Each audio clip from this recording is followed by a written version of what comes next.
Oh, I put 52. It's 53. Dang. Let's see if I can change that.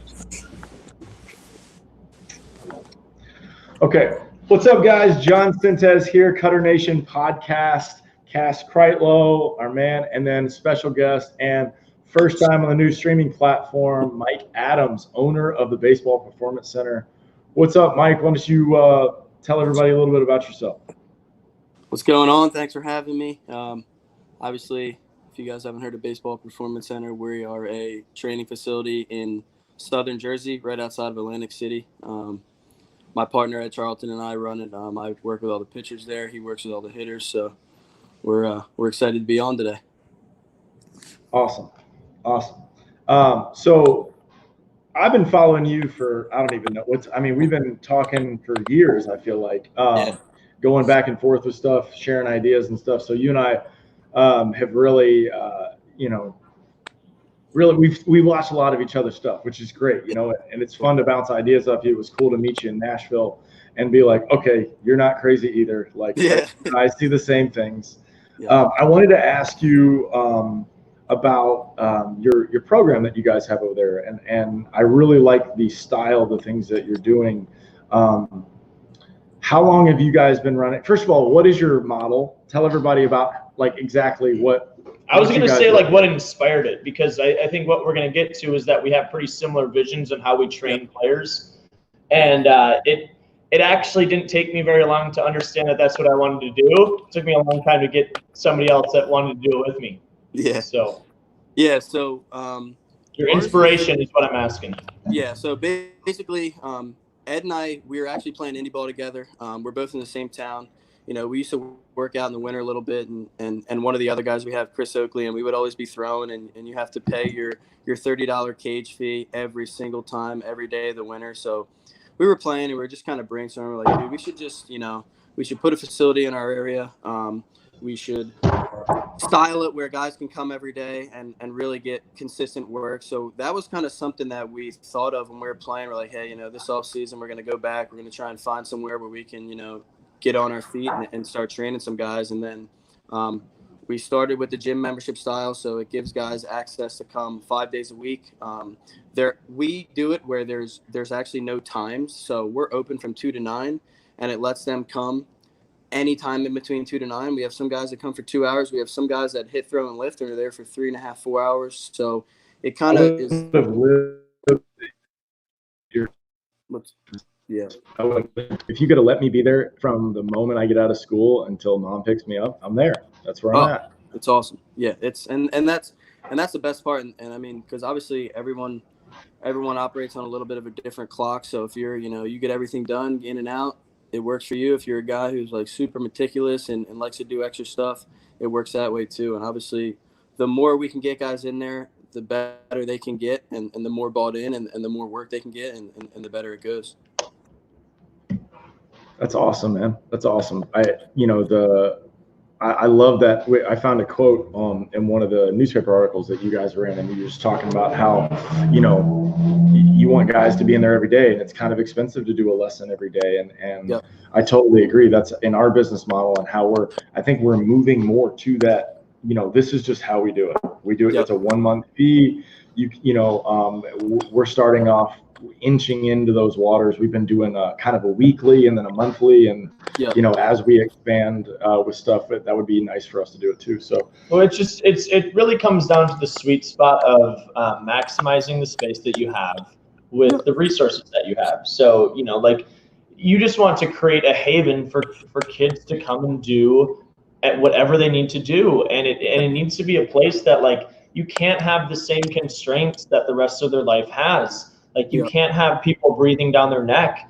They get that way too much, and so you need to have structure. And I think what we've done a pretty good job of is discipline, and doing those things are important in the right amount of dose, and making things fun.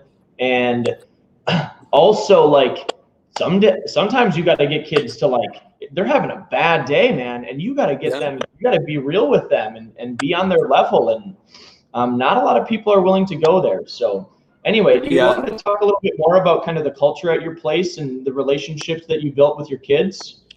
Yeah, I mean, I think that's obviously we talked before. That's one of the big things that we're high on is obviously the environment. It's super important. Like you talked about with, guys not having people breathe down their neck. So it's when you come into our facility, there's no lobby, there's no seats. Like parents feel uncomfortable in there, and that's a little bit by design because we want kids to be able to come there and be themselves. Like actually, get out of their comfort zone, show who they really are, which you know those kids that are like the super straight edge kids like when their parents are around, but when they're not, like they're kind of the alpha male, the jokester, which is like we want them to be who they really are.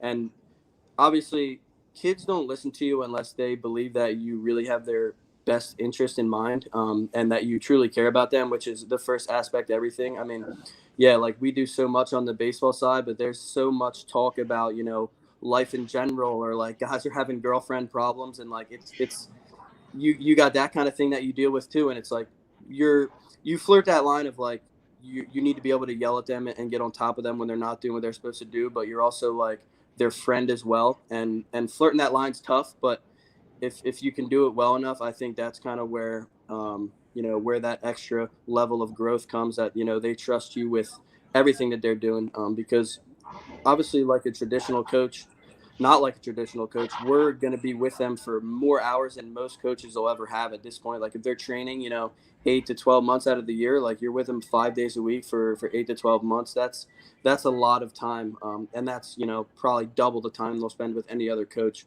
So it's important to kind of have that relationship with them where they can trust you, and then they come in and they know they need to work, and when you tell them something, they respect you enough to listen to it and not just like take it as a friend. So there's a fine line there, but the environment is the key. And as you guys go and you build it, being young helps, and being guys that have been there before helps a lot. So once you guys, it starts with the lessons and building up from there, and that's really the best way to do it. Gotcha. I speaking of culture, you guys do some things that I've already complimented you on and appreciate that. The gamification of a lot of the things that you guys do at the gym, but mainly some of these, your draft and the World Series that you guys do. It's so much fun. I don't know about that. Tell me more about that. Yeah, first of all, where'd you get the idea with that? And why don't you explain this a little bit more to Cass? Yeah, so in college we did it was called the Iron Seahawk, and it's basically like it's just a bunch of competitions amongst the team, and we kind of got the idea. Colleges do it; they kind of split up into teams. So we kind of got this idea of doing the BPC Challenge. So it's events of any kind. I mean, obviously mostly baseball related, but you have your strength, you have your agility, your speed stuff in there as well. But basically, what we do is we pick 4 captains every year. It's 4 seniors. This last year we had 10 seniors, so we actually did like an Instagram poll on, and whoever got the top 4 vote getters ended up being the captains, and then from there we draft. So everyone that's involved in it comes in, everybody dresses up. It's kind of like it's kind of a big night because you really, they're like how they project a real draft, like there is no projection, nobody ever knows who's getting picked. Like it's completely like there's the strategies are wild. And you'll see guys go from freshmen in the first round to seniors. Like it could be anybody. So it's kind of fun, and it helps the camaraderie a little bit. So the captains come in, they pick, and then from there, the following week, they go through events. So they'll do live ABs, they'll do bullpens off the mound, deadlift, squat, maxes, all that stuff, as well as like the agility. So it's a pretty fun week, and we do that in the last month before the season. So it kind of helps them get the competitive edge back, and then from there you bang out the last 2 weeks of the off season, and then high school starts. So it's a fun time, especially in the winter. It gets a little bit monotonous, especially like constantly throwing off the mound and just hitting off the hack attack. So it changes it up a little bit and it makes it fun. That's awesome. Yeah, so that's where I was thinking you got the idea. We had we called it the Blood Series. If you it made me think too, like, when's the last time I was picked for something? When was the last time I was in a group in a pool and I was like, oh, please don't pick me, or it's been a long time. And, dude, if we ever get to a World Series situation, I'm definitely playing. I'm allowed to be picked. I don't want to be a captain. You're gonna have to pick me. Yeah, we do live ABs all the time, and we go against them. But yeah, and that's another thing too, is like just guys like, going through the draft, everyone wants to be drafted. So it's like having guys being able to do that, and like they get interviewed. And I think that's great for guys, because you see so many freshmen go to college baseball and they get interviewed and they just, look completely shell shocked. So we do that. We put guys on the spot. Like recently we've been doing things where like we've been having guys throw against each other, and whoever throws better, the loser has to like sing karaoke. So we've been trying to put guys in some uncomfortable spots, but so that's fun. I mean, it can be funny or it can be like embarrassingly bad, but either way, it's still good. Well, I mean, you're creating anxiety situations that are probably going to happen, and allow them and try to teach them how to perform in those situations. We were talking to some people. I don't remember if we were doing a podcast or what we were doing, but I was telling them like I had a little bit of a thing with like crowd size, because it never had been a thing, right? So get to Mexico, I think the most amount of people I'd thrown before that maybe was like 2,000. Start off in the minors, and there's still probably 1,500 people there, no big deal. And I was like, okay. And then it went from like 1,500 to like 10,000, like quickly. And I was like, whoa, that's okay. This is a different noise. And then the next day, 60,000. I was like, oh, okay, this is a whole different thing, right? And so, that's all.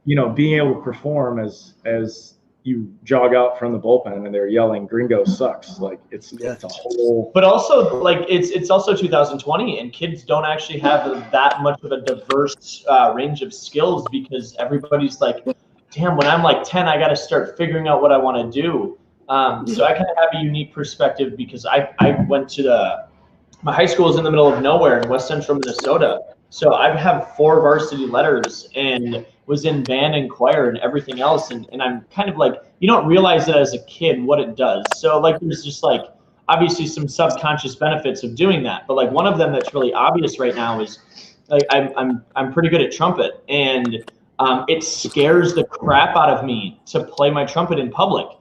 And so recently I'm like, you know what? I'm just going to start playing it again. And I haven't played every day on my trumpet since I was a sophomore in high school. And I'm so good, so fast. It took me like 2 weeks of playing every day to be like, holy shit. Like, that's why I made All-State as a sophomore, because I just played all the time. And it's like, oh, when those things happen, it doesn't matter if you're 30 or 15. When you start seeing the value of that, oh, now I have these same group of guys and I have to sing in front of them, it's actually a little less scary because of the context that they've created and the environment that they're in. So anyway, just thinking out loud here. And I think that ties back into the whole idea of like the gym membership training is like, you get guys that have played baseball, they're 15 years, right? They've been playing, they're in college, and if they need to switch something, if you're not going to do it every single day, it's not going to happen very fast. And I think that's like the topic that people don't understand is like, hey, like, should guys be throwing 5 days a week? It's like they should be throwing probably 5 days a week. It's not heavy every day, but if they have a major mechanical flaw, once a week is going to be tough for them to fix it. They've been doing these movements for 15 years, so think about how many throws you made of that movement over the 15 years. Like, you're probably going to need that same amount, to repattern that, which kind of ties back into exactly the same style. I'm just thinking here, we have a little bit different audiences. You guys get a little bit colder there, I assume. Yeah. And I was just thinking about how that lends itself a little bit more to the colder winters, and so I think that's where my fire comes from is being in Minnesota and being like, this is the time, you're doing nothing right now. Like, half of you are out in fish houses. Like, there's such a big opportunity. That's one thing that the northern states, I think that's going to happen, right? I think in the next 5 to 10 years, you're going to see the northern states actually kind of and start competing a lot more with the southern states, because it actually takes more time than people understand, And so again, as this evolves and we learn more and more, Things like the pitch logic ball that just makes things so much easier for people. But I mean, people still don't want to see radar gun numbers, and so it's hard to believe how slow our game actually goes. Because I'm sitting here going like, I'm having the same conversations I had in my first year coaching. Yeah, and I think obviously, having a facility in an area, that's the first thing people jump on is like, the radar gun. Like, the radar gun is consistent feedback every single time you make a throw. Like, if you use it the right way, it's super, super valuable. And I think that's the other thing. Like, you talk about having the same conversations, like, and it's crazy how far pitching is ahead of hitting too. Like, we were talking this week about how, like, pitching Twitter versus hitting Twitter. Like, we're all pitching coaches here, and we can sit on the podcast and discuss pitching and like agree that there's a lot of ways to help somebody get better. Like, if you had two hitting coaches on here, like, they'd be bickering back and forth about. I've never thought of that. That's a funny way. Yeah, it's crazy. We'd be like, yeah, sure, stand on your head. I don't care. Get him out. Yeah. which is I think a reason why pitching is starting to become really, really dominant. I mean, the MLB, every rule that they change is against the pitcher. Like, no pickoffs. All that kind of stuff. Like, there's nothing in favor. We're going to move the mound back 2 feet. Oh, that's going to ruin everything. Yeah. That's going to ruin everything. The trajectory completely changes. The whole game changes. 2 feet's a lot, by the way, big guy. They're juicing the balls. They're taking, they're lowering the seams. Everything is against, like, pitchers. And we're still basically dominating right now. I will offer another thing, though. It might also be that we're so far behind in pitching that we don't even know how behind we are. Yeah, I mean, we don't even know what to argue about. We're so clueless. Yeah, you might be right. I don't know, dude. I see some weird stuff out there, and I wonder what people actually think they know. I mean, that's a big thing. Is like the more you realize that you don't know that much, I think the better of a coach you become, because like you're constantly searching and searching and searching. Like I think about all the time, like what I was like doing 3 years ago, and I think about now, like, wow, that was terrible. So how do you educate then? What's your learning process, and what are you doing from that standpoint? Where do you go for that? For me, recently, I think kind of how, I like to think I learned some things is basically over the years, like every guy has had some sort of issue. So like the first guy that ever came in with like a weird front leg, I just remember videoing and like going down the rabbit hole of the front leg and like, all right, I feel like I have a good grasp on that. Then like you get a guy with the arm action, it's like studying so much video, and eventually it's like you've hit all the checkpoints. But honestly, video is a lot of it. All our programs are like stuff that I've done throughout my college career, summer ball. I got to pause, Mike. That's the best answer anybody's ever given me, because so if you're a parent out there and that's the kind of answer that you get from a coach, keep listening. Keep going. Sorry to interrupt. Yeah, but you can back it up too. He rips. Yeah, I mean that's the other thing. Is I feel like doing it is super, super important. So you can kind of explain it to somebody a little bit better when you can actually do it and understand it. So that helps you get a good grasp. But honestly, just a lot of trial and error, a lot of like seeing things I like, trying them, adding them. And then from there, you just kind of have this group of things that you like, and then you just kind of prescribe it to each guy depending on what they need. But yeah, honestly, videos a lot, like, and just stuff that I've done and stuff that I've seen, like trying it out. And then from there. Do you work out? What's up? Do you like work out and train? Or what do you do? I do now. I mean, it's really, I like doing bench press. And I'm going for to look good instead of actually be in shape now, but I still throw constantly all the time. Yeah. They're trying to catch Eric Sims. Yeah, basically, yeah. But dude, that guy. Did you see his post yesterday where he was like throwing on a piece of plywood? I was like, what are you doing? It's like slide down from underneath him, and he's the videos where he's trying to shoot 85 now. It's like they're hilarious. Or I saw he got 86 the other night. Exactly. He's so good for social media. It's awesome. I know, right? And it's funny because every time there's a guy that gets involved or done it. Yep. And isn't he a hitter? Like he's a hitter, right? he was in the minors as a catcher and then turned into a pitcher. So he really he played the minors doing both. Oh, it's a two-way guy, a legit two-way guy. Yeah. Good for him. It's actually pretty crazy. Hilarious. It's crazy the guys that Driveline have, like, they couldn't have two more perfect people to represent them. Like, you have Trevor Bauer, who is a spokesperson for you and carves and does every single thing that they do, and then you got a guy like Sim who, like, you know, will back you up on social media. Like, the culture that they've built is they've got two top-notch guys. Well, I mean, they're saying everything a lot of us were thinking. Yeah. You know, like, why are you doing all this crap? This stuff don't make sense. Trevor Bauer said like 3 years ago that they have a markerless motion capture technology that they could be implementing in all games right now. And we just went to the winter meetings, and there was like, yeah, it's only like $100,000, and like a quarter of the teams have it and don't. Like, this should be on every single television. Every single time they swing, you'd be like, "Oh, this guy! You can see this guy's breaking down. We'll see what happens." Like, it's unreal. Have you seen what happened? What's going on in Japan with them playing right now? No. So they're playing, right? Really? No fans in the stands. It's gnarly. But here's the thing: they're filling the gaps with things that we actually care about. As soon as you throw the pitch, right after that, full slow-mo pitching ninja from the grip, slow-mo spin to the plate. Really? And then by the time it finishes, he's ready to go again. So we're like, all of us nerds are gonna be like, you know. So I don't know that I've heard this before. It's almost like what would be really smart of Major League Baseball is to have the video game version of what's going on, while simultaneously letting the game be as pure and old as it possibly can. Where catchers can, you can plow through the catcher, you can regulate the game however you want to regulate the game. But you're going to also show the fans exactly what's going on.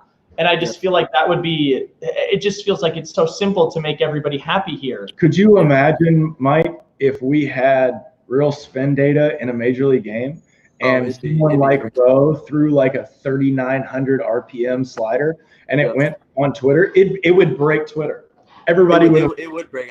I think it'd be like – I mean, it would be so good for people to see that kind of stuff too. I mean, we always have guys that are like, you know, they throw on the rap soda, like, what do those numbers mean? Like, you know, what do these guys throw it at? And it's like that is giving so much valuable data to everyone that they can really get by just watching. That would be, I would love that, honestly. Well, and honestly, that's why we like this ball, right? Like, one thing that I think this ball has over the Rapsodo is I can see spin data, arm angle, and spin efficiency on a drill. Yeah, I can get it on a drill right away, right? And so you can fix a lot of hand path things that happen with guys and spin efficiency issues, like instead of it only being on the mound, you can do it anywhere. And that because I mean, majority of the time when you have an efficiency problem and you're working on it, like you're like, I mean, recently I've been just using slow-mo video, like 1 million videos a day, video on guys' throws, and you know, majority of the work is being done without feedback, and then you get on the mound and you hope that the feedback's better. So having that, I mean, can help a lot because, you know, in your normal catch play where a lot of the habits occur, you can iron that out and fix it earlier.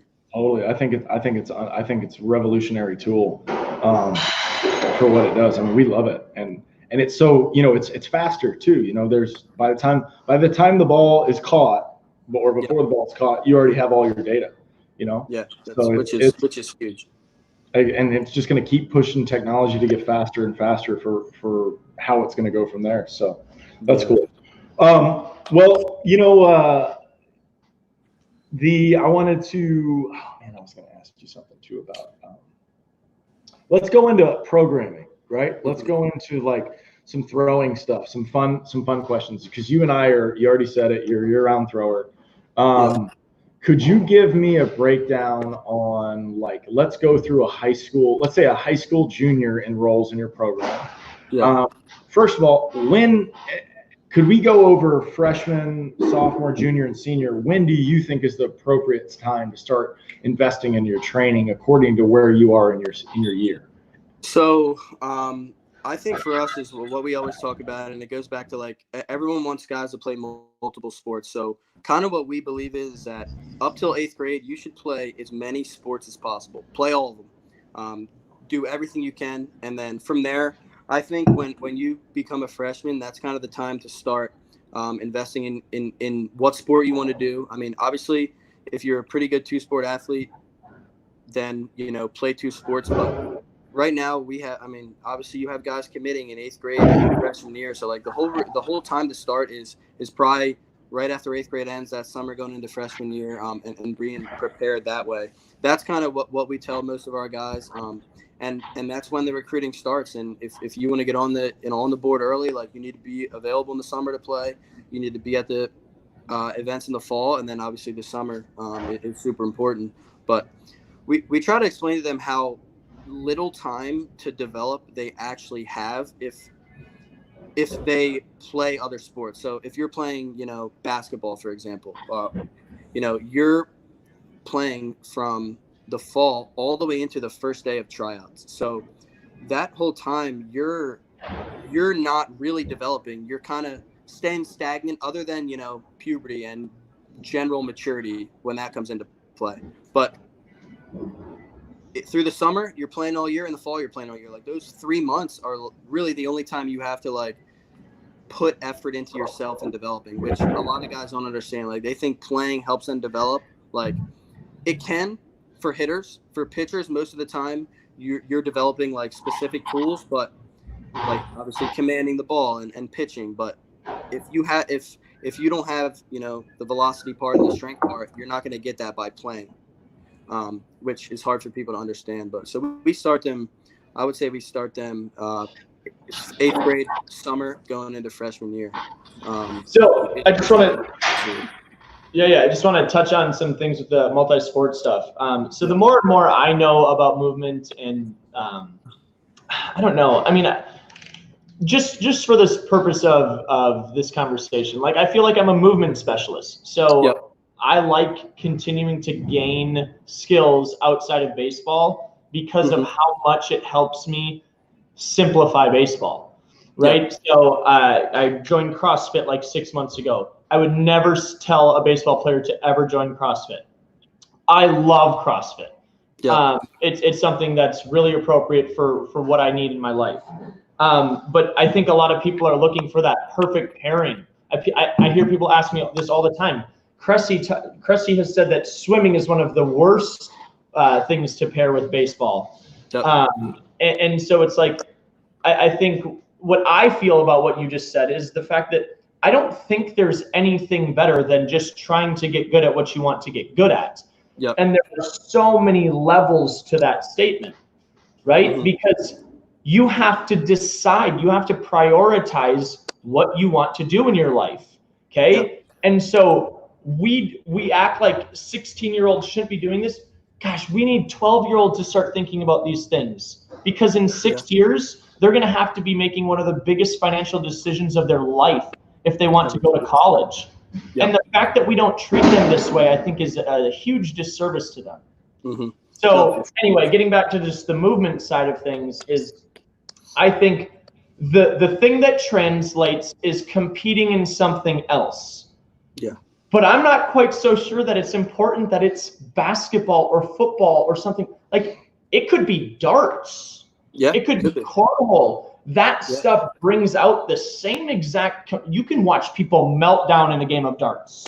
Oh, yeah. You can watch, like, go bowl with them. You can watch them freak out, right? Yeah. And so these be like, hey, dude, you want to learn the mental game? Just keep playing things. Everything, gamify everything. Or just recognize that that's what you actually want to skill set wise. And then the movement part is like, you don't need to know how to shoot a jumper in order to throw a baseball. And it's like, so quit spending this time. It's just inefficient. It's just it's literally a waste of your time. Where I'm from in Florida, like, I didn't have the same winter issue you guys did, but we had rain issues. Like, that, rain would come through and wash out multiple days, so we would lose days, and we didn't have indoor facilities. Like, it just wasn't a thing yet. And even my hometown where I'm now, they still don't have them. And they're still stuck in this multiple sport argument that was put out by a doctor, right?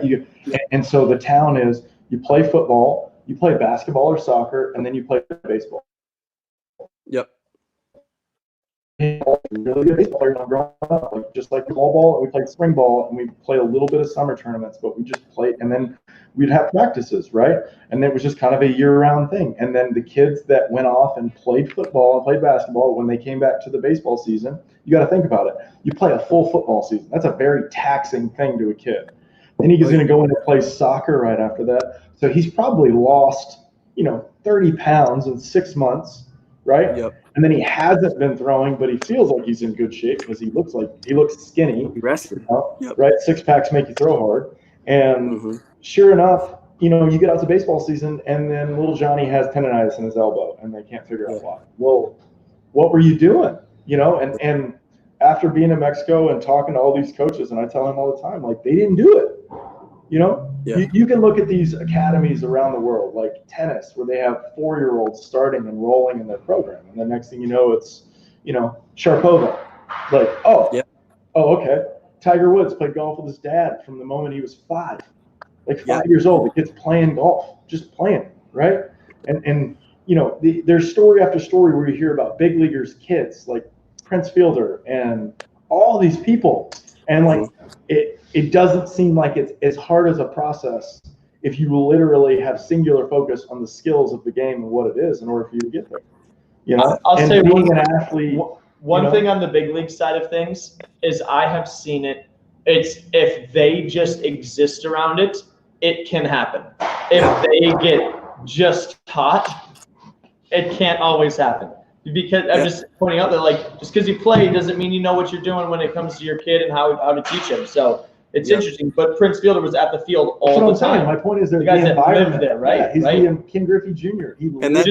I'm playing devil's advocate for those people out there. For sure. And that's a tweet that Ben Brewster actually put out a tweet the other day. He was saying, like, why is it that all big leaguers that threw smoke, their kids probably throw smoke? And he was like, it's just, being around, really good movers just produces really good movers, and being around, handling things the right way helps you learn how to handle things the right way. I mean, he put out a tweet that was way better worded than how I just explained it, but you guys got to check that. No, but it makes total sense. Like, if you really are a product of your environment, and if you're Prince Fielder and you're at the field with your dad, hey, Cecil Fielder, by the way, for the people who forgot who he is, like, geez, he was a monster, right? Cecil Fielder was a monster, and that's all you saw. All you saw was your dad and dad's buddies joke around, hit really far baseballs every day. That's all they, and that was your favorite part, probably. You probably sat in the outfield, shagging BP, and watched these dudes hit balls off the back of some stadium. And they probably never had to deal with the wow factor at any level. Yep. And that alone can be tremendous. It really reminds me of, in my personal, like, the most recent thing that I've been astounded with was the last time I was in Mochi's. There were 2 40-year-olds, Sal Soto and Ramon. God, he's the manager right now. Anyway, 2 40-year-olds, right? Yep. And they're betting on the advertisements that they can hit, and it's 330 down the line, and the advertisement's like a 60-foot wall, and they're trying to hit the O in Coke, right? That's their home run round of their last round, and it's not like they have 10 swings. They got 3, right? Mm-hmm. And not only are they just hitting the board and hitting the Coke advertisement, they're within like 3 or 4 feet. I'm going like, these guys are accurate from a very long away, and it's just going over it. It's not that big a deal to them, and they're joking and having fun. And there's their kid, there's the 10-year-old right there just watching dad go, God, Yep. I want to jump on that. So I just saw this tweet yesterday. It was like the top 10 hitters last year based on like a WAR metric. And it had next to them their rank in exit velo, and number 1 is Trout, and he's like 59, and then I don't know the exact list, but then it's like 109, 87, and then it's Yelich at 5. Yep. And then but it was really interesting to think about it that way in a world where you're talking about that the direction required, the barrel control, like to know where your barrel moves. Yep.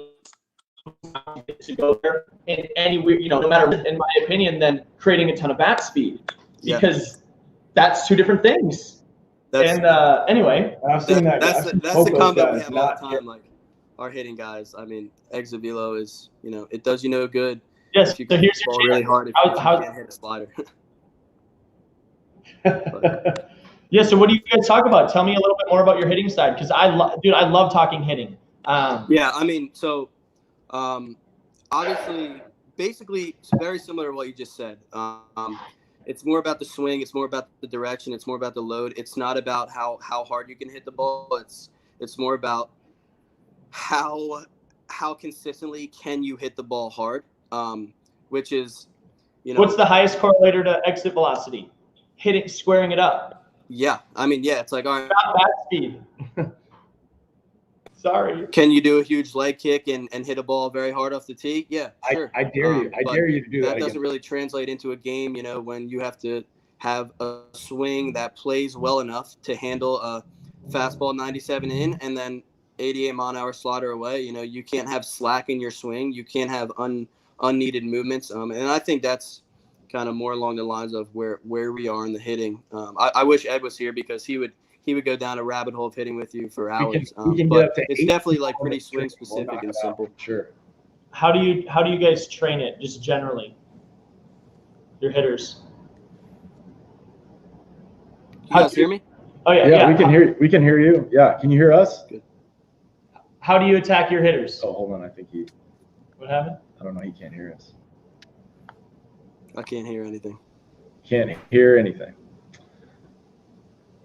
Well, let's see.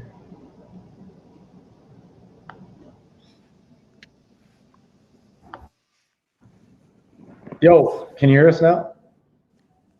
Nothing. Can you hear us now? I got someone called me middle of this and I ended it, and then ever since that it's been ruined. It's been ruined. Maybe jump in and out of the stream real quick.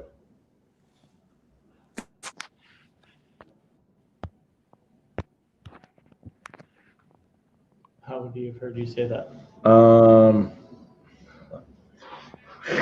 Here, I'll text him. That's hilarious.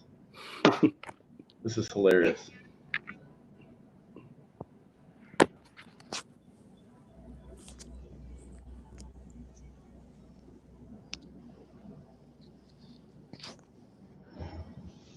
There we go. All right. So Mike Adams, Baseball Performance Center. This is technical. This is first day, guys. First day. Let's see if he gets back.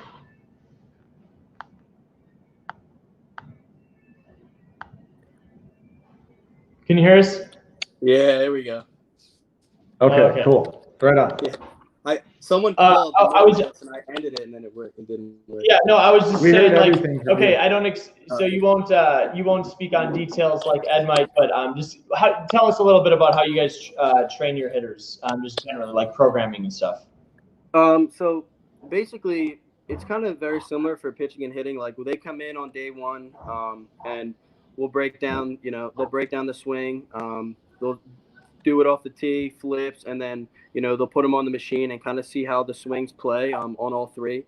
And then from there, it's basically they'll sit down, go over some video of what they're trying to achieve, and from there it's a lot of drill work, a lot of constraint stuff. We're really big on making sure the path is super important, the direction. Being able to cover the whole plate, like making sure your bat is essentially like the swing needs to be out towards right center. And then you can be able to handle pitches away and then turn on them coming in. That's more of, along the lines of the style they're trying to achieve. And then from there, it's, getting the swing down. And once you have it down, it's testing it in tougher environments with, harder BP, your guys spinning breaking balls or velo on the machine or breaking balls off the machine. And then it's just kind of building the barrel accuracy from there. Barrel accuracy. That's a good way to say it. Yeah. I mean, that's kind of the term that we use a lot. That's good. That's good. So you throw to your guys. What do you feel like are some holes that you see in a lot of the guys at each? Yeah. So Age, like each range, basically. So we do a lot, like we basically do it BP, but I'll mix in pitches. So I'm not really throwing it that hard, but I'm mixing it up. But obviously, you know, up and in super tough. I feel like every time, there's a scouting report on somebody, they're like, can't hit the pitch up and in. And that's partially because one, it's probably a ball. Realistically, we always talk about, hey, how do you hit the up and in pitch and you just take it? I don't know who's handling 98 up and in consistently. Probably no one. So that's obviously a big hole. I'm a big, I like to throw backdoor breaking ball or back foot breaking balls to lefties. I feel like that's super tough pitch to hit because you're gearing up for the fastball in, and then, it's in the dirt. And then obviously I feel like. What do you feel like when on that pitch right there? I think that's what I'm asking. Like, right, there's some obvious holes to you and me. And I feel like high school and college guys, like I can just walk out there and just almost tell them what I'm going to do, and they don't have the barrel accuracy or the strategy to understand what's going on and how the game is going on. So that's what I'm asking to you. Do you feel like that there is a particular time frame to when you see your hitters kind of like start to figure it out? Yeah, I think honestly, I feel like a lot of our hitters start to figure it out after they suck. As weird as that sounds, but we've had a lot of guys that have they've just out-athleted people for their entire lives. So the first time that they kind of hit that barrier of all right, these guys are just as good. Why am I not as good anymore? Is when they start to, dial in on the finer things. And I think that's kind of like junior year in high school, senior year in high school, and college. And I remember even in college, you always see these super talented freshmen, and then, you put them in and their talent doesn't normally rise. And you're just like, why is that? And it's because the experience factor of understanding, what guys are doing to them is just as important as being a good hitter. I feel like you can't really be a good hitter until you can understand what people are doing to you and how they're going to get you out. Because obviously, you can get yourself out half the time and they can get you out. So if you're not, understanding what they're going to do to you, you're going to get yourself out. But I feel like, junior, senior year is kind of when they start to really dial in on being selective. And then up until that point, it's like, hey, I'm better than you. Your stuff's not as good as me in the box. And they just end up, being good because they're, just more talented at the moment. And so you give them, you throw different pitches to try, like a back foot slider or something, to try to have them see it earlier, right? You're trying to expose them to, hey, this is going to happen to you. You need to be ready for this pitch, right? Yeah, and it also gets them to see that how to approach, what to look for. Is I'm literally trying to strike them out. I think it's fun if no one hits the ball. They don't, and obviously Ed doesn't like that at all because he's like, all right, well, none of these guys are hitting anything. But I think You mean what happens in a game? You mean what happens in a game, Ed? Yeah. Where you touch the ball twice in a day? Yeah. Yeah, and so them understanding, obviously it's much tougher in that situation. Every time a guy, I feel like I want to strike somebody out, I can literally just throw it a little bit faster in a BP setting, and it's kind of messed up, but they'll learn. But a little bit is them understanding what to look for, and hey, what pitch can I actually hit right now, and I look for that pitch and sit on it until then, and just them being in situations where they actually have to think about it, and they're failing, obviously, which it all goes back to. But that's the main goal. It's having them fail and understand, the next day be what to look for, or not to make the same mistake twice type of deal. Well, and I think this is where it's all coming together. Is we're talking about technology at the big league level, and we're talking about player development. And it's if you just actually gave, we got to quit thinking, in my opinion, we got to quit thinking that technology is this huge, advantage. Because it's still just we need all of the technology to be out there as soon as possible, as quick as we can. And that just needs to be the mainstay with everything, because it's going to only get better. It's only going to get simpler. But on the flip side, this has to be the balance. Is all I'm trying. I agree. I mean, we're still talking. That's still a gamified situation. That's what I'm saying. Is like it's not like that competitive advantage is gone. Now you actually have to focus on these things, and I just don't think that people actually do. I mean, you know, it took me a long, long time to run into somebody like John who could actually talk about the game. And this was like, as a kid, I was in the middle of nowhere where I could actually play the game, right? There was nobody calling my pitches. Like, me and my catcher created this. So I learned how to get people out. And then when I got to college and I didn't know how to like say that I knew how to do that, right? It was like, you don't know how to do that? And then all of a sudden my pitches are being called for me. I'm like, well, this makes me 10 times worse. Yep. It's so much easier for me to actually just look at that person and get them out. And I wasn't doing it. I wasn't as aware of it though either, right? So if you can just make it conscious, you know, I'll leave it at this. This is one thing that I've taken away from as a simple way to talk about what I've learned from John. I never would have thought about this without John Sindes. If you just taught the first 3 pitches, just 3 pitch sequences, like what do you do in the first 3 pitches? It's the simplest way to minimize people. Like, okay, so the worst thing that you could be is 3-0 right there.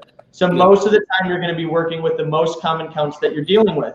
You want to learn how to strike people out? Be really good at your first 3 pitches. Yep. Because that's most of your pitches. Mm-hmm. So anyway. And I think that probably swinging within the first 3, there's so many like additional easy pieces of information to overlay these strategies and put into it. It's like if he doesn't swing the first and he doesn't swing the second, he's probably 99.9% swing at the 3rd pitch because that's what he's told to do. Because you don't walk off the island and you don't, you know, you got to bang your way, you know.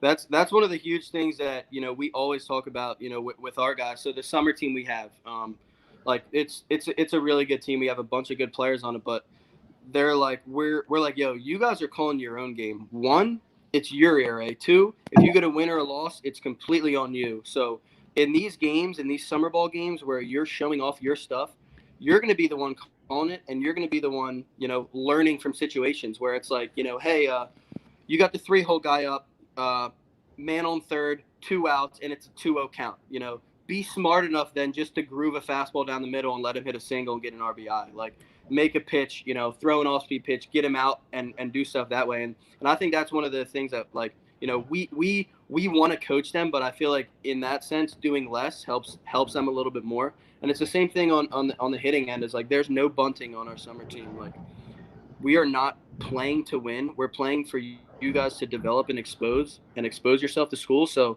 you going up there and bunting wastes an AB. Like that's a valuable at bat that you will not get back.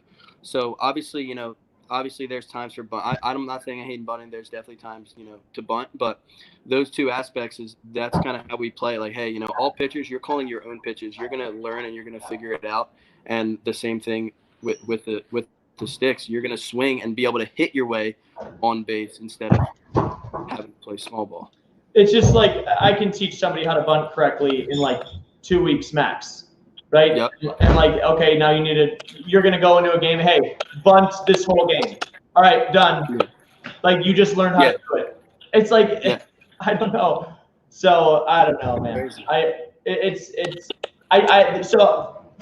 Again, to play devil's advocate, I have a really good friend of mine that I respect a lot. And he's actually up in your neck of the woods. That would make a strong argument for why bunting is important. And I mean, not from the general sense. So I know not to go down the rabbit hole. I'm just saying we all know that there are times when you can win championships by knowing how to bunt. 100%. But oh my gosh! But so we got some blowing up in front of us right now. Oh my God! No, the guy dropped some. Anyway, yeah, man. That's the facility that you guys have up there. I'm super jealous of the setup and everything. You guys got nice lighting and everything's from there. But you know, it totally has been cool to watch you guys grow and how things have been improving and paint jobs and seeing the success of some of your guys and how they've gotten through. It's cool to be like, you know. And then we meet in Nashville, and I'm like, okay, is this a thing? And you're like, yeah. I'm like, okay, what about this? Okay, all right, so I'm not crazy, you know? So I think it's cool with what the internet and social media is doing where it really is. It's creating, you can talk to people across world. There's a guy in Australia or South Africa that's a professional bowler coach for cricket. I'm not sure if you follow him, but he was with Stephen Jones. He did a podcast with Rob Hill, right? And this guy's talking, pretty much it's all drills, right? And it's to train all this stuff and like you talk about, like drilling the front leg and creating a better, more forceful front leg and all this other stuff, the same things that you're talking about. And it's so against the grain of like, just get stronger and, all this stuff. Yeah. But in the same sense, like that's a conversation. Like people should be able to have, like me, like, growing up, I had a strong arm because I threw a lot. It's not because I worked out. I actually didn't. I was told not to work out. I didn't know that was. I distinctly remember going. That used to be the way to go. It's that they didn't want you to whip. Yeah. Yeah. Right. They're like, nah, pitcher's got to be loose and whippy, and if you get too muscular, then you just can't do it. That's okay. Yeah. Sure. That sounds. This is a combo. This is a combo that we have all the time, like with us and our strength trainer is talking about, like, basically, like when you kind of hit that point where, that extra 50 pounds on your squat is probably not going to make you throw harder type deal. Like, yeah, if you squat 150, you need to add strength. If you squat 350, like you going super to the super max level on trying to get to 400 might not mean you're going to throw harder.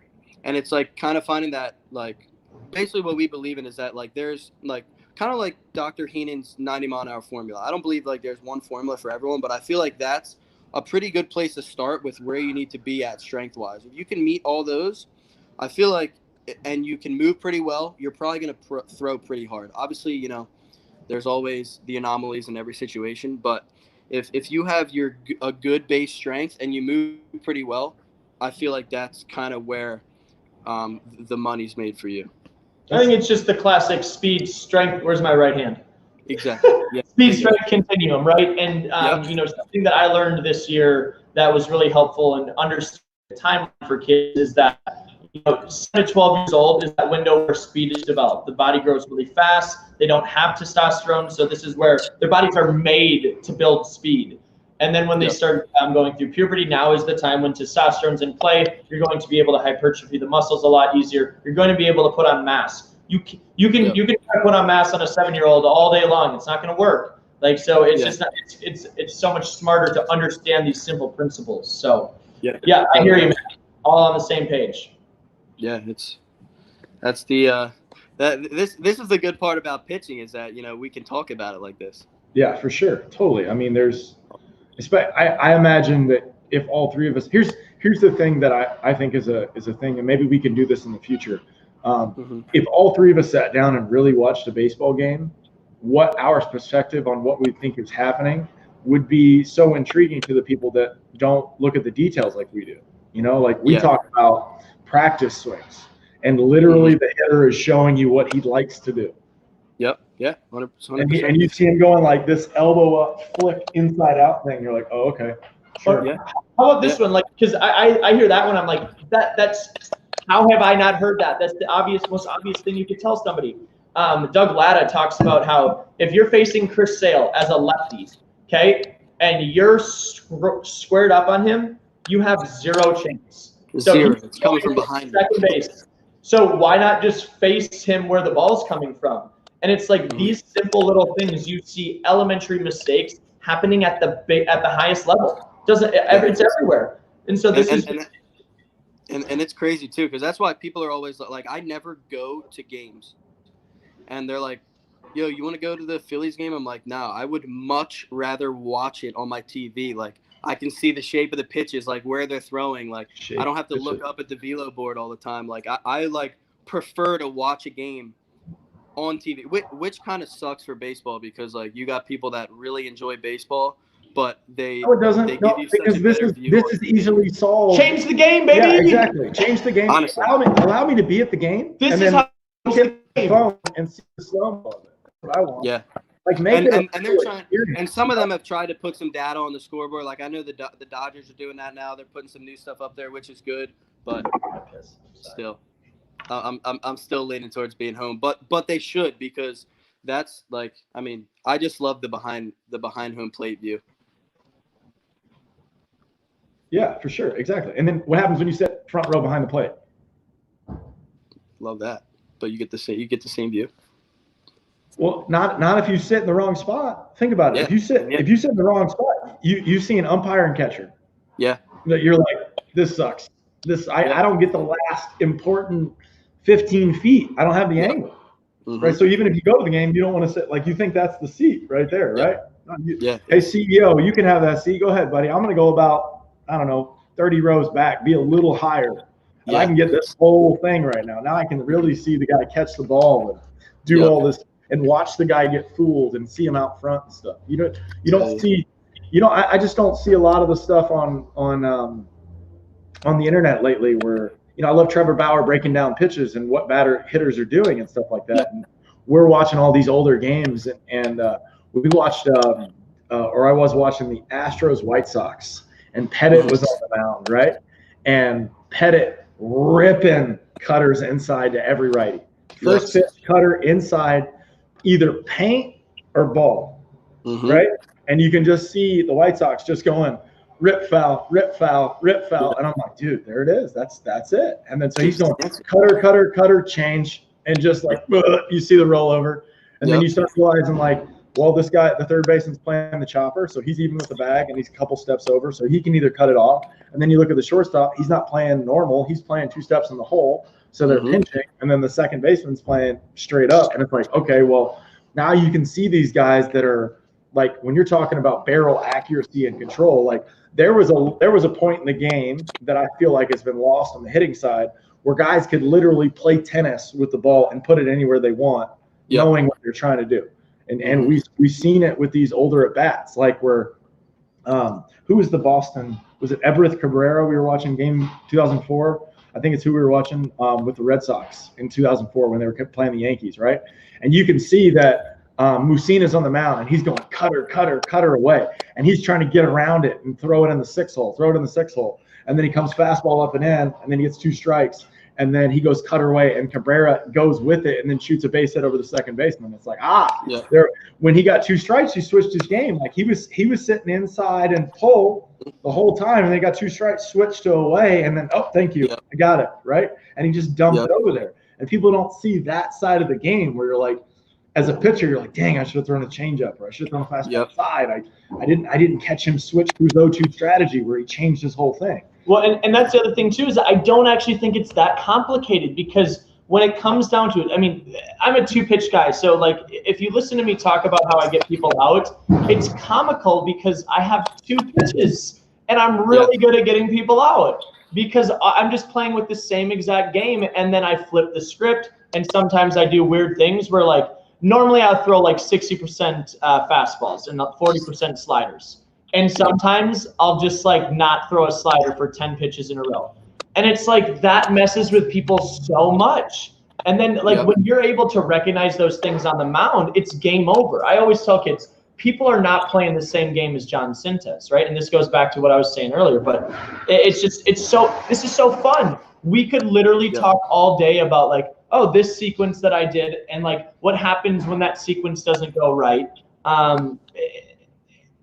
And you could also just say like, hey, what if you just threw fastballs arm side the whole entire game and then like played off that? And I think this is a really good example of like how you talk about the new school and the old school meets is because like you take us for example and like helping guys throw harder and develop pitches, and then you take a guy like you listen to Pedro talk about pitching and like people like Pedro. He doesn't know what he's talking about. Like, if you talk to Pedro about pitch sequencing, he's going to give you, some super valuable info. Exactly. And it's like that's where all 3 parties can kind of meet in the middle. Like, you have a guy who, like, is all into the data and the mechanics, and you have your old school pitching guy. Like, that's where all 3 aspects can get put together and really help guys. Like, people think, like, you need to follow straight data the whole time or, straight, what my sequences are. Like if the balance is used well, then you can really be the most effective pitcher that you can. What are you, Jedi right now? What are you doing right now? We're turning into what's happening, and just because you're looking at, like, we're turning into super coaches, psychology guys. Have to be like, what's the difference between I don't know how much you have 8-year-olds, but like we have 8-year-olds and then we have professional baseball players, right? Yep. And so like the skill set that we have to have, and this is my point coming from the private sector, this is a skill set that hasn't existed if you're only in the pro game, right? Yep. And so when you talk about, when you answered that question earlier, I'm like, parents, listen to that.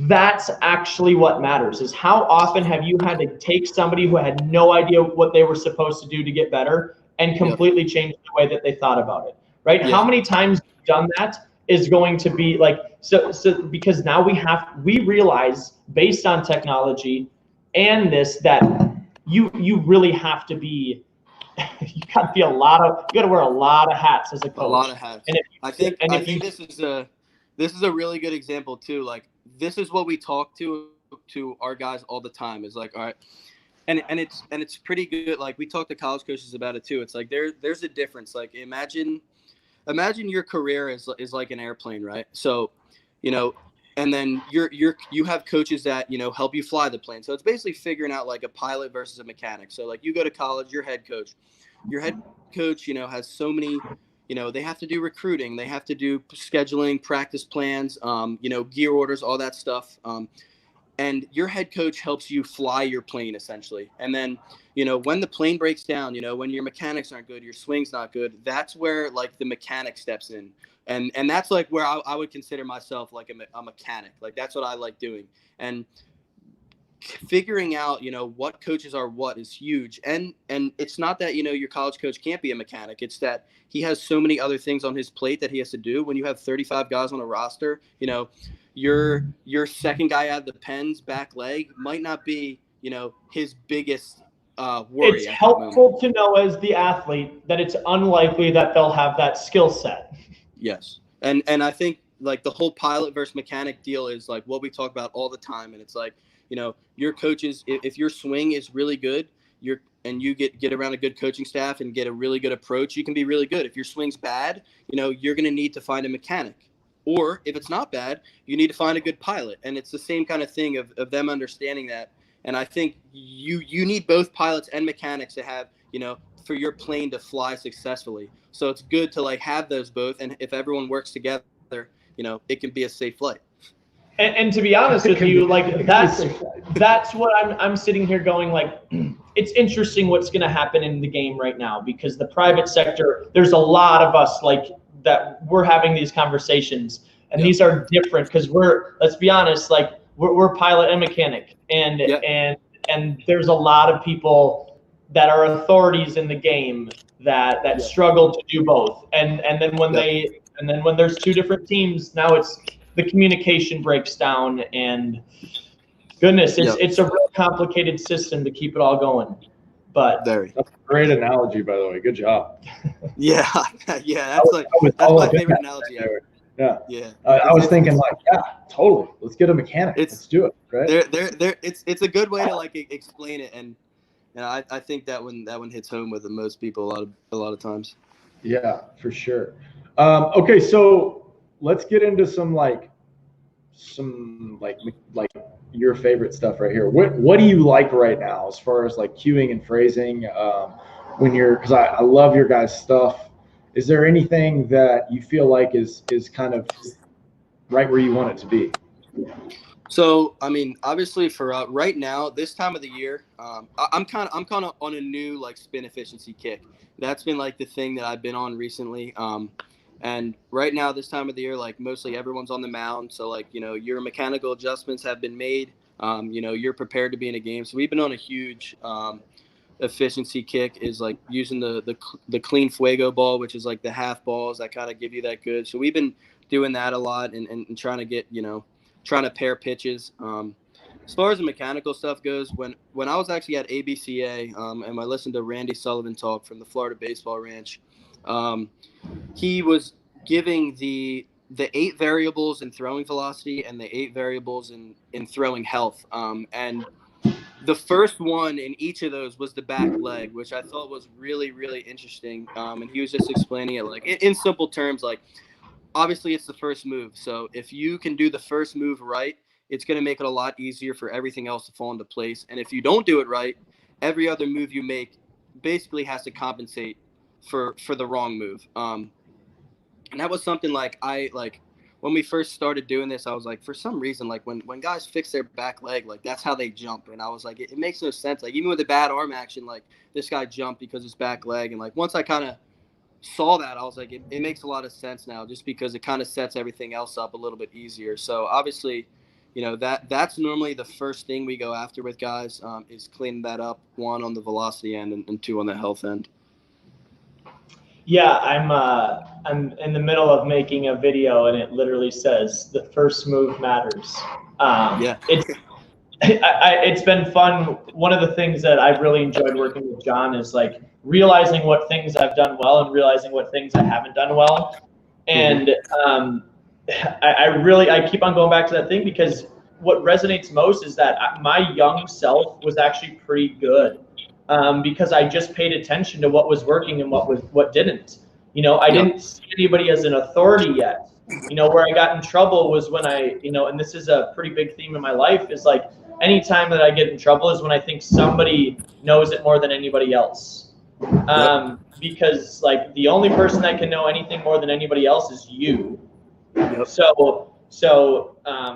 Anyway, I was saying that back in 2013, right when I started going full time at this, where I'm going to make a living teaching baseball, and it's funny how it doesn't go away, right? Because it really is. Most people do it poorly. The first move, most people miss it, and it's in hitting and it's in throwing. I would say we rarely have guys that come in on their first day and they have like an efficient back leg. Like that's the rarest thing that I've found. So I just refer it to as a good backside move. And like, man, I know that myself, when I don't know that my interpretation was as clean as it is now, right? But when I started incorporating my back leg, it was night and day. I always struggled throwing strikes, and I went from easily so my best years of my life on the mound, and admittedly, who cares? But it was in amateur baseball, and I was consistently 70 to 75% strikes, and I was for sure upper 80s the whole time. Never had pain. I wasn't working out at this time. I'm not saying it's the only way or the right way, but goodness, it's really hard to ignore my own experience and then how much it's made an impact in my coaching, because, gosh, it's fun. So, first move. I don't think that there's if anybody thinks that there's something more important than the first move, I think we'll fundamentally disagree. I think that's something I feel really good about. It's crazy, because I have a story like that as well, where like in college, you know, did everything possible, you know, constantly long toss and throwing, and like I get done. Like I was 88 to 92 every day in and day out. Didn't matter. It never jumped and it never went lower. And it was like always like that consistently. And I did everything I could, you know, to try and get that extra tick. So one day, you know, I was done playing. We're like, you know, we're just starting to get in. This one kid had a back leg problem. That's kind of where I was like started to go down that hole. Like, all right, I got to figure out what this needs to do. So I'm like practicing it for myself. And like one of our other trainers was going to play overseas. He was like, yo, I need to get my arm back in shape. You just start like throwing with me. I'm like, yeah, sure. So I haven't lifted in like a year at this point. And I throw like, you know, I have catch with guys a little bit. So nothing like no long tossing, nothing. So I just start like kind of practicing these drills so I can like show them to our guys and like explain them well. And like slowly I was like, wow, my back leg actually is pretty terrible. Like I should probably, you know, work on that. So when I demonstrate this, I don't look like an idiot. And like a month later, like I actually was throwing 95, like way harder than I've ever thrown. And I wasn't throwing, I wasn't lifting, I wasn't doing anything other than just practicing the back leg.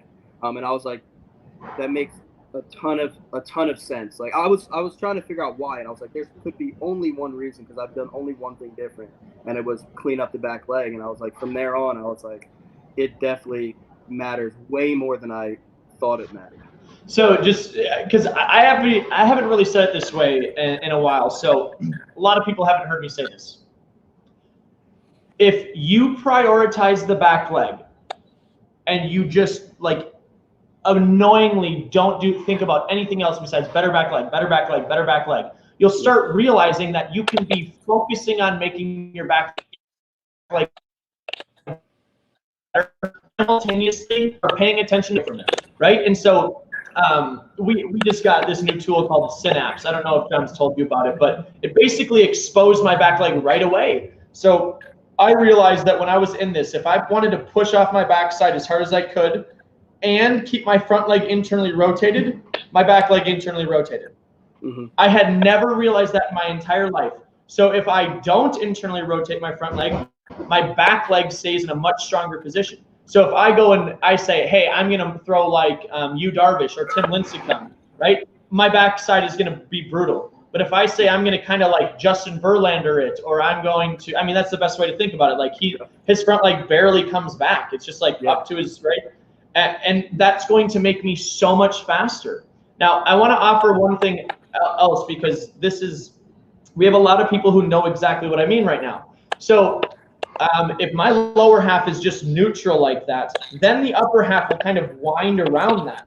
And I think that's what people are misunderstanding, is that you actually don't need to do this that much. And when you do counter rotate the lower half a lot, it's because you have a shit ton of rotate. You just are good in your hips. Yeah, you just have a ton of hip mobility, and that's not a lot of people. But then you see, like, I'm guilty of it. I mean, we're learning as fast as we can, but like, I see a lot of people a little bit too counter rotated. Right, and now all of a sudden they can't maintain the integrity of their back leg. So long story short is if you just prioritize the back leg, you'll start realizing what are the biggest things that ruin my ability to keep a back leg good. So and the back leg is super important, and this is why I feel like, you know, people who don't train somewhere, like, why it's super valuable for them, because we talk to guys all the time. Like, every time you throw, it's like an opportunity to repattern or to continue good patterns or to ruin them. So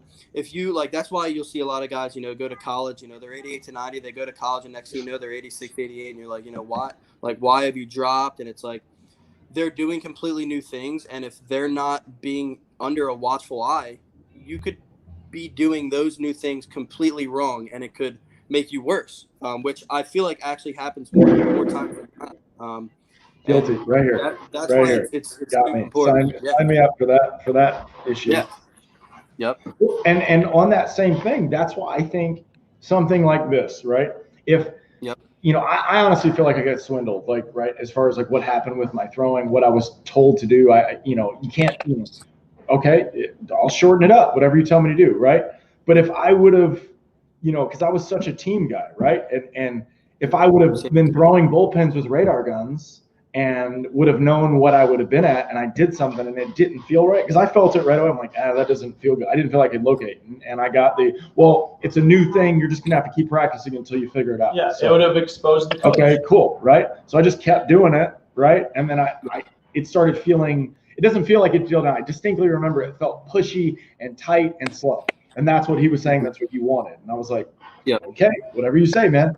And looking back on it and how my arm reacted to it, that's obviously not the way to go about it. So, but you know, to your point, you know, that experience of, you got the kid who's been doing the same thing, he knows what he's supposed to do, and then he goes to college. For some reason, that threshold that is being entered, it's almost like you give away your own individual thought process to this person, because you're like, well, this guy's supposed to be the expert, right? And I got to do what I got to do to play. Exactly. He says, if I do this, then I'll play, and I want to play. I don't want to sit here and I'm tired of watching these other guys play the game. I want to play. He's just flying the plane, though. Right. Yeah, exactly. And that's them understanding that. And that's another point that ties back into like the ball and the Rapsodo. Like, if I was talking to my coach in college the other day, and like there was a video of me throwing, and I was like, I remember watching this video and be like, wow, that slider is filthy. And like, I watched it again the other day, and I was like, wow, that slider, if it was on Rapsodo, would be like a 1-1. Like, it would be terrible. It can't get anybody out, and it made so much sense. I was like, well, I must have tinkered with, 5 different breaking balls, and it's because all 5 of them were a 1-1. No matter what arm angle, no matter what it did, they all just were terrible. And if I would have had, some sort of data to tell me that it was terrible, instead of having 5 different ones, I could have taken one and had a decent one. For me, it's my changeup. Same thing. I don't have a changeup.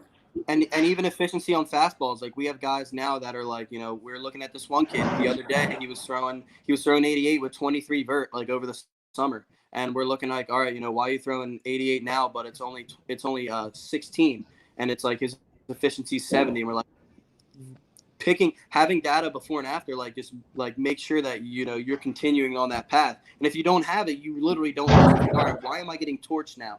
Nothing's different. I'm throwing the same, you know, my pitches are all the same, when in reality they're not.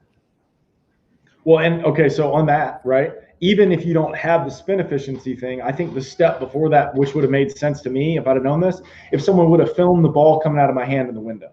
If I could have got to see the ball, the shape of it, what it's supposed to do, because of how much like video I watched every night, you know, like I was always a Baseball Tonight guy. If there was a game on, if I'm doing homework, it's on in the background, and I'm always watching games. And even right now, like, we got the old school games on from here. I've already been looking for the Japan games to see if I can find them online, like, you know, and stuff, just to watch the game and learn from it. And so I knew. I distinctly remember this the same situation. I knew my curveball was bad. It felt loose. It wasn't sharp, right? And I remember throwing it, and I remember telling my head coach, "Can you watch me throw my curveball? Something's wrong. I don't know what it is, but it doesn't feel like it's supposed to." And I remember doing it and throwing it, and him going, "Yeah, that's fine. No, I don't understand what you're worried about." And then we go in the game, and I throw it like that, and it gets banged. And he's like, "Why'd you hang it?" And I'm like, "I don't know." It's like hanging. I doing that's what I felt it was doing, you know? Yeah. And so, you know, understanding what your pitches do for yourself and being able to actually see what it is, like, it's easy nowadays. We got the phone, you should film the window, you should know how your ball moves towards the camera and away from the camera, so you can help, you know, pair the things that you need to. And then, you know, the spin efficiency idea is that you'll see weird sink and you'll see weird run. Well, my four seam's not supposed to do that. Is that a thing? Oh, well, that's the spin efficiency. You were off on it. You internally rotated, the ball ran. So, you know, I totally agree with you. There's steps and things to it, but it's one of those things. It's like, if you don't know about it, if you don't know about the spin of the ball, right, just what we're saying, which is the most important part, right? Not the mechanics, right? Like, your body produces the spin of the ball. So if you, like, to your point, if you don't have a good back leg, timing's not going to be good. Your hand's going to be early or late, or for whatever it is. It's not going to hit the right angle, especially when you're trying to throw 95, right? Yeah.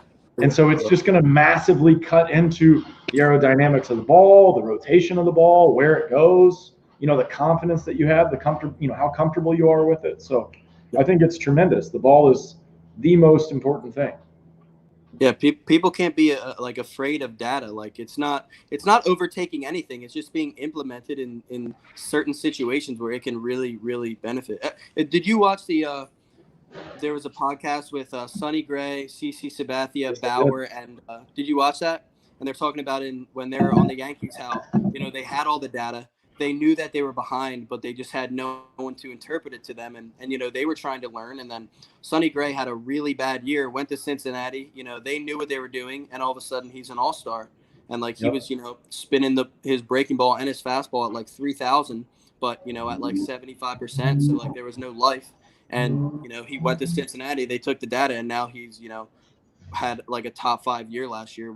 I loved his answer too, also, where he was like, you know, because he saw I love the story where they said they saw the Astros, him and CC, and they're going to the bullpens, and then they realize the Astros are putting up full tents over the bullpen, so you can't even see what they're doing, but you can see them setting up tripods with this weird box camera, you know, and they have Edgertronics before everybody else and doing stuff. And then Sonny comes back with, I don't know what the numbers mean, but they just show my hand in slow motion and show right at release that my hand was like that instead of here. And he's like, "Oh, you mean just keep my wrist more here so it does that?" And then once he started seeing the actual shape of the pitch of what it was doing, he was like, "Oh," and he fixed it right away. It's, you know, and it's crazy too, because so one of my buddies plays for the Dodgers, and you know, I talked to him, and he set me up with one of his pitching coaches, who's now the assistant big league pitching coach. And you know, you can just talk to the pitching coach and to him and just see that, like, they almost are not on the same playing field as other teams. Like, when they start, like, how their guys use the data and how it's implemented, like, is insane. Like, all right, they're talking about like, you know, certain, like a new reliever they got. I'm not even going to say who, but how, like, you know, what his sinker was in 2017 compared to what it was the last 2 years. And they're like, all right, now we got it to what it was in 2017. Like, they're just using the data and like, they're like, yeah, you know, we're predicting a really big year out of this year. And like how they're approaching guys, like when they're playing, like, you know, your normal, like, I'm trying to think, like the Padres, for example, like they start the game like with an advantage. And like, you know, you want to say like, you know, on any given day, but like the Dodgers are so far ahead with on the pitching end that, you know, it's almost not starting 0-0.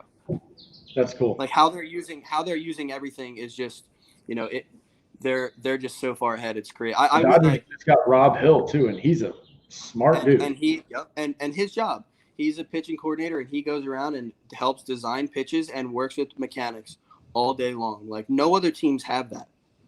None. Like that's a job that they built just for him to do. Like it's his niche, and he goes around and does that with all the guys. And that's why, you know, they're not only the best, but like if you look at their minor league, like this guy I'm talking about, his name's Nolan Long. Like he throws 94 to 99 and he's 6'10", and he was like the AA closer with like a 2 ERA. And like, you know, that's some downhill, bro. Like, 94 to 99 at 6'10". That's and he's Randy Johnson. 100%, and he knows when he doesn't, and like, and he's a guy that like, you know, he's gonna have a tough time to break it to the bigs because they are just stockpiled with arms that, you know, use their stuff so well, and that's why, you know, they're so good.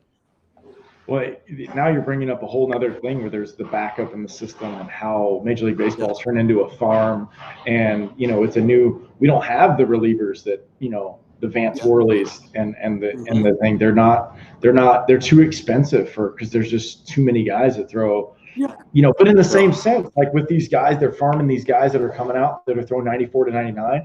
And to your and my point is we're not seeing them understand the game that's going on. They're just a robot. They show up, okay, I throw 99, I come set. Ha, here's your 99, right? There's no like, they're not reading the guy, they're reading the swing. They're just hyping it, you know? And like when I see, you know, that's what was the craziest thing that I saw. One of the things that I saw in Mexico with those 2 40-year-olds is they hit back to back. And they brought in this Venezuelan long arm slinger, 3/4 slinger, and he was 98 to 100. And they went back to back first pitch fastball bombs, pulled down the line, ready. And I'm going, yeah, they don't care, you know. And it was belly button high, and he was ready for it. And you heard the oof after it, like where he knew, like, oh man, that he did not miss any of that. That was a max effort against a max effort. And you know, if you miss there, it's see you later. Yeah, it's funny because I know what you're saying too, because we had, like, when I was in indie ball, we were with Rockland, we had our you know, our number one starter who was also our pitching coach.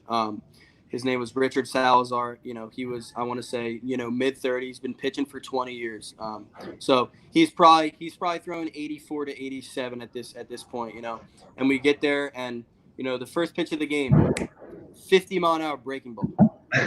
And I'm like, what's going on here? Like, then he throws 85-mile-an-hour fastball, then 70-mile-an-hour breaking ball, then 89-mile-an-hour fastball, and then back to the 50-mile-an-hour breaking ball, punches this guy out. And I'm like, that was crazy.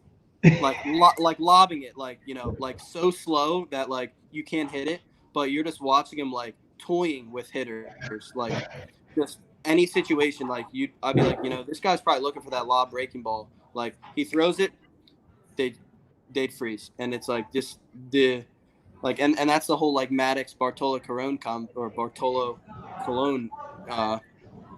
combo is like, you know, those guys threw 95 at one point, and then they lost their velo, and they learned how to manipulate guys, like, at that level. Like, and it's like you're trying to train guys to do that. You will have zero success training guys to do that. Like, that is, I would say, you know, you can train guys. You have a better luck at training guys to throw 100 than you do at training guys to manipulate the ball and pitch like those two guys can. I disagree. I think it's not that hard.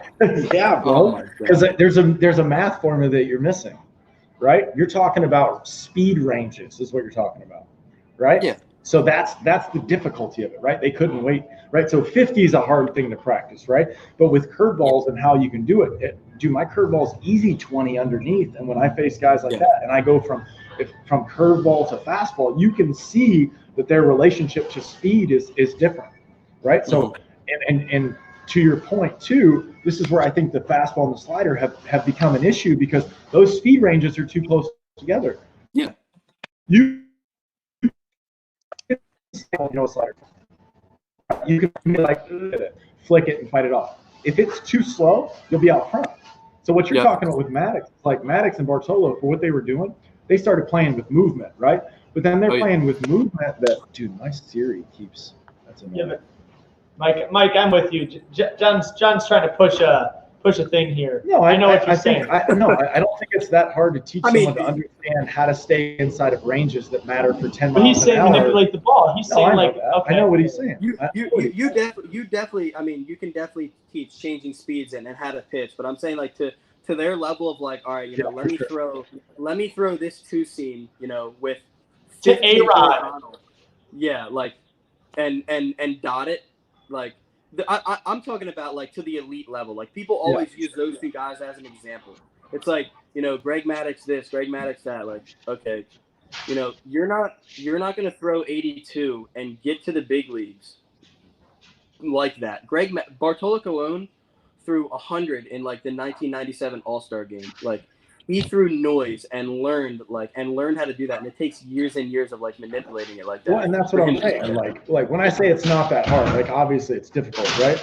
But the same story that I hear about these masters that do this stuff, it's like their continued idea to work on these real specific pitches, like you're just saying. Like Maddox intentionally worked on, okay, how can I make my two seam run 17 inches? I need this thing to run all the way across the plate into this right-hander's hands. It needs to look like it's over here and then go there. So now we're talking about pitch design and real specific ideas and things that nobody really talks about, right? So these tools and these weapons, you're talking about one idea that you hammer until you have it, just like you would a curveball or a slider or anything from there. So like that, I love what that guy did, right? He came out the game and started the game and be like, hey, this is what's going to happen today. Yeah, right. He controlled every at bat. It was exactly 100%. And so, like when you start off the game like that, and you everybody has to honor that. But when you have a no offense, but when you have a 2-pitch guy, right, it's a different thing. But I think that's the point to the whole thing, right? The point is back to the thing we were saying is like there's like Verlander, Maddox, let's go Scherzer, Kershaw. Right? They all have these massive strikeout games of these things, and they all do it their own style, right? But they really learned like that straight ball goes far, right? And how can I make this ball be as difficult to hit as possible on every pitch that I throw? Yeah. Which, like we said, is difficult, but like we're talking about in the relative spectrum of this might take you 5 years to figure this thing out. It's really be a master. And the difference too is like when I feel like you can do that when you have like when you throw 90 like at minimum. It's like, all right, I'm in the minors. Now my job is to pitch to my best and get guys out the best I can. Like when you're like so majority of our guys are high school guys. So like them doing that is probably unrealistic because are they gonna get the scholarship they want by like really like are they really going to get seen enough for coaches to understand that they can really pitch? Like most of the time, they'll come watch them throw a pen, they'll watch them throw 2 games, and then from there they'll decide on what they think of them. And it's like, do you when you throw 88 with a plus slider, it's a little bit easier for them to like you than it is like if you're really controlling the ball like at 80, No, for sure. Like, I mean, yeah. I feel like that is super valuable. Like when you're at that point of, hey, I'm in the minors or hey, I'm in the bigs. Like now I need to take my stuff and really turn myself into something. But until you get to that point, it's like, yeah, for sure. Obviously, get to 90 first. That's why there's like levels of the mastery. So it's like, all right, when you're in high school and you really need to be able to, you need to have a good arm. You need to have you need to throw strikes. And then once you get to that next level, it's like, all right, everyone here has a good arm. Everyone here can throw strikes. Everyone here has good stuff. Now, how do I use my stuff? And then developing, like every level changes. It's like, all right, once you throw 95, like let's not, burst our bubble to throw 97. Let's have a really good fastball and a really good breaking ball and pair them together and be able to use them to get guys out. it's like kind of like, you know, when you get to that point of diminishing returns, like the same thing kind of how we talked about with the lifting. Yeah, and I think there's levels to sequencing. I think that's what you're saying too, is like understanding like what guys can do, and once you can master the sequence, I think that's more what I'm talking about. Yeah. You understand what their range is. I had a sequence that I'll lean on 100% of the time against the best person I'll ever face on a 4-pitch sequence. I've got like 10 of those, right? Yep. And so like equipping these guys ahead of time where it's like easy stuff, like you're going to throw 2 curveballs in a row, a changeup, and then a fastball up. You're going to show that, like that. We're going to try to do that. And if you throw your first curveball for a strike, the second one needs to be for a ball down. Throw the first one ball down, the second one needs to be for a strike, right? And so you see these things where you give these options to these guys in these sequences. It's a lot easier to prepare these guys for those things like that, and then understand that some of those things don't change the rest of your life, right? So practicing those ideas and then making it further, right? So the curveball is the first one you throw is 60, right? And then the second one you throw is like 75 and it's a little sharper, right? So those ideas and things that we're talking about within the pitch, the options of the pitches of what you can do that really get technical, but really it's just practicing it, you know? Yeah. And let's say it this way, not to take anything away from what you said. It's simply that I think what we're considering over on our end is that if you can simplify sequencing in a way that I had talked about earlier, whether we're talking about 3 pitches or 4 pitches, okay? Let's say you don't execute one. The act of actually trying is executing it, because what you don't have in a lot of these scenarios that you're creating is a person swinging at it. So you need to just prepare the sequences and be like, listen, you got to trust the fact that this is like a little magic trick, whatever it is. You have to follow these things, and you got to figure out how often does that thing work. And if you can't make that sequence work, move on from it, right? But if all of a sudden these sequences start speaking to you, like just the most simple thing I could do to you, I'm going to go breaking ball for a strike, I'm going to go fastball in, and I'm going to go breaking ball away. And then as soon as that doesn't work, then I'm just going to come in on you.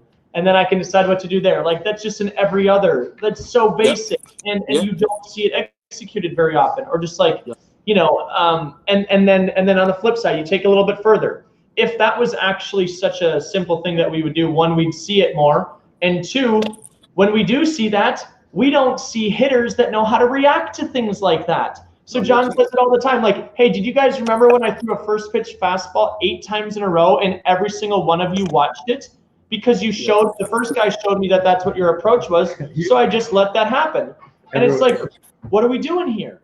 So that's where I think it's probably, to me, Mike, it's like, maybe it's a lot simpler. Maybe it's the problem is so deep that it's so simple. It's come full circle. It's like, hey, these guys can't do the things that Maddox did or Bartolo Colon did because there's never been an environment like that. You know, where I don't know, like whatever their situation was, they just got the opportunity or the freedom to screw up as many times as they needed to get to this point.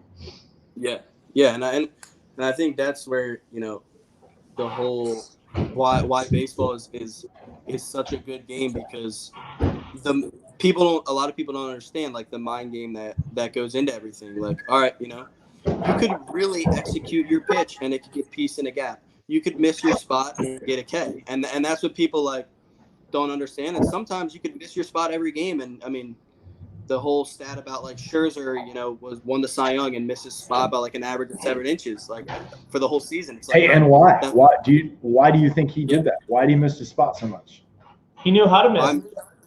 Exactly. I think he knew how to miss, and then he's also trying to throw nasty stuff. And when you're trying to throw nasty stuff, sometimes it runs too far, or you miss, or you bury, you pull, yank, whatever it is. Yeah, and that's like kind of what we explain is like, hey, like think about that. Like you're trying to build stuff where you can get guys out in the zone, like, and that is really tough to do, because if you look at a lot of the strikeouts, a lot of the time it's not, you know, guys blowing fastballs down the middle of the plate. Like you have to have them set up, and you have to have them looking somewhere that, you know, they're so caught off guard that, you know, they're chasing.